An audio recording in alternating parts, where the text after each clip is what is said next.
From kings to religious leaders to Jesus' own disciples, the Bible is full of people who were trying so desperately to make themselves important, to make themselves look good, and to make themselves heard. And we know that the Bible and today aren't always that different.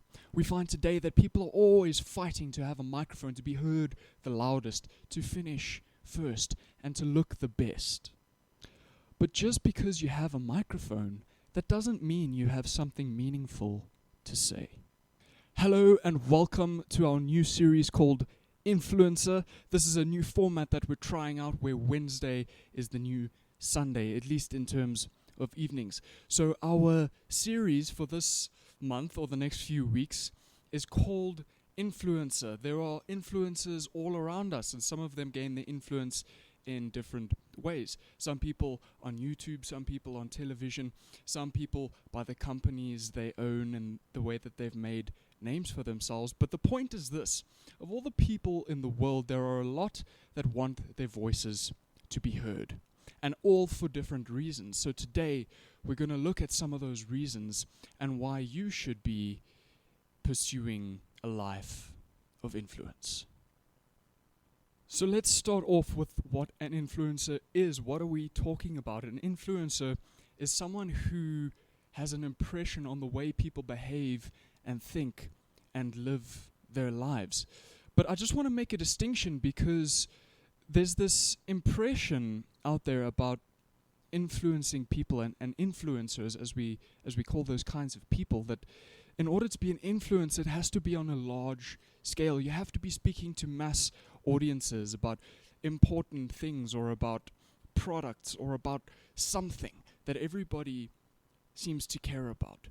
But it's on a much smaller scale too. Have you ever met your best friend, or maybe your spouse, because someone introduced you? Have you ever watched a video or a series or a movie because someone, or maybe an algorithm, a Netflix algorithm suggested that you watch it? Has anybody ever taught you how to tie your shoes? There are many, many different tiers and levels and scales when we're talking about influences and influencing others. Let me give you a real-life example of an influencer. His name is Dr. Ignaz Semmelweis, and he was a Hungarian doctor in the 1840s. And back then, they had no real concept of germs and the way that they spread. So they realized that weird things were happening in hospitals, or at least Dr. Semmelweis did. And what he noticed and realized was that someone would come in with a particular disease or a particular set of symptoms, maybe even a physical injury, and they would either leave the hospital having contracted something else, or they would die in the hospital from a whole new set of symptoms that didn't match what they had when they came in. And so Dr. Semmelweis picked up on this idea that diseases were spreading. And so he implemented strict hand-washing procedures for his doctors in his hospital, but between patients that they would see. So often what they would do is they would, for example, deliver a child and then go and see to another patient without washing their hands in between. And so they would transmit diseases that way. So Dr. Semmelweis devised this plan, this strategy, to eliminate that by implementing these strict hand-washing procedures. But here's the thing about Dr. Semmelweis.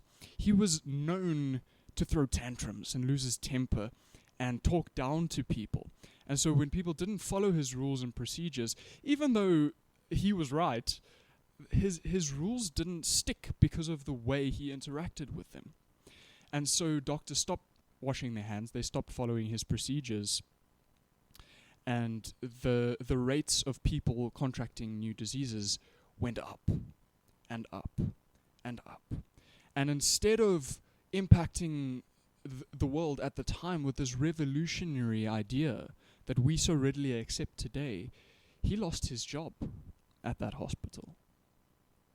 And the hand-washing procedures were done away with altogether. So Dr. Semmelweis had this amazing, astounding, revolutionary idea, one that we know is right and good.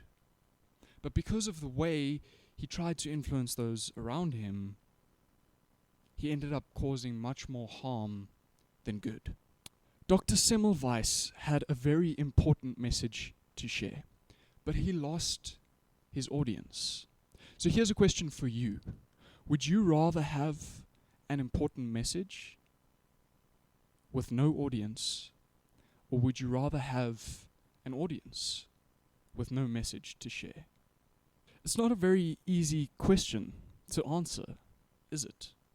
I mean, we have real life examples today. It gets very complicated.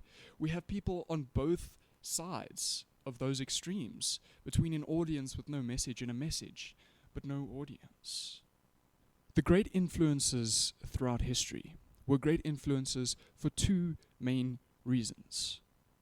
The first thing is that their message that they were sharing was meaningful. It meant something.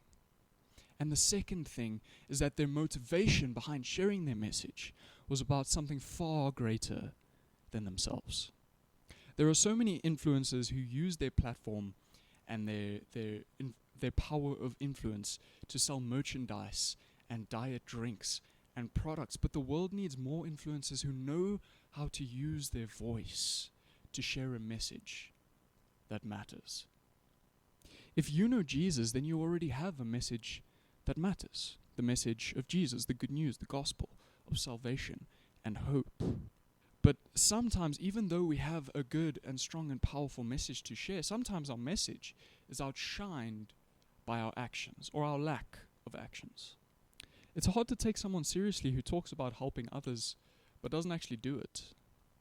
It's hard to believe someone or trust someone who doesn't have proof. And it's hard to trust that someone's intentions are good if they don't treat others well. In the Bible, James puts it like this. What good is it, my brothers and sisters, if someone claims to have faith but has no deeds? Can such faith save them?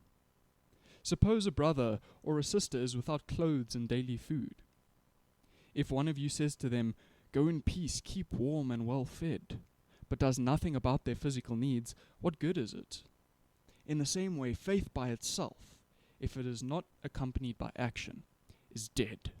If you say you follow Jesus, but your life doesn't line up with that message, your faith isn't really everything it could be, or it should be. If you follow Jesus, your life should match your message. Throughout the Bible, much of what all the authors and ultimately what God is trying to tell us about influence is deeply rooted in humility. Here's something that James says about it. Who is wise and understanding among you? Let them show it by their good life, by deeds done in the humility that comes from wisdom. This is from James 4 verse 6.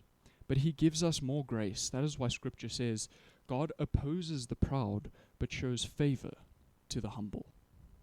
In that last passage, James was quoting an old proverb, and he is not the only one to do that. We read in Peter as well how he quotes Proverbs 2. In 1 Peter 5, verse 5 to 6, we read, "In the same way, you who are younger, submit yourselves to your elders. All of you, clothe yourselves with humility towards one another, because God opposes the proud and shows favor to the humble. Humble yourselves, therefore, under God's mighty hand, that he may lift you up in due time." Don't love the microphone so much that you're willing to do anything in order to get it. If your primary concern is all about winning or getting to be seen, then by the end of it, when you get your microphone, you won't have anything meaningful to say. C.S. Lewis once said that humility is not thinking less of yourself, but thinking about yourself less. When we think less of ourselves, ironically, we actually end up thinking about ourselves a whole lot more. Being humble isn't about putting yourself down or hiding the things that you're good at. Being humble is all about seeing yourself the way that God sees you. When you are able to rest in your own God-given identity, you won't need to worry about putting yourself forward or putting yourself down. When you're truly at peace with who you are, when you can see yourself the way God sees you, you won't need to focus so much on yourself. Instead, you'll be able to focus on the message that you have to share with the world. Some influencers use their microphone to draw attention to themselves rather than to a message. But you don't have to be that kind of influencer. To be an influencer, be humble, not arrogant.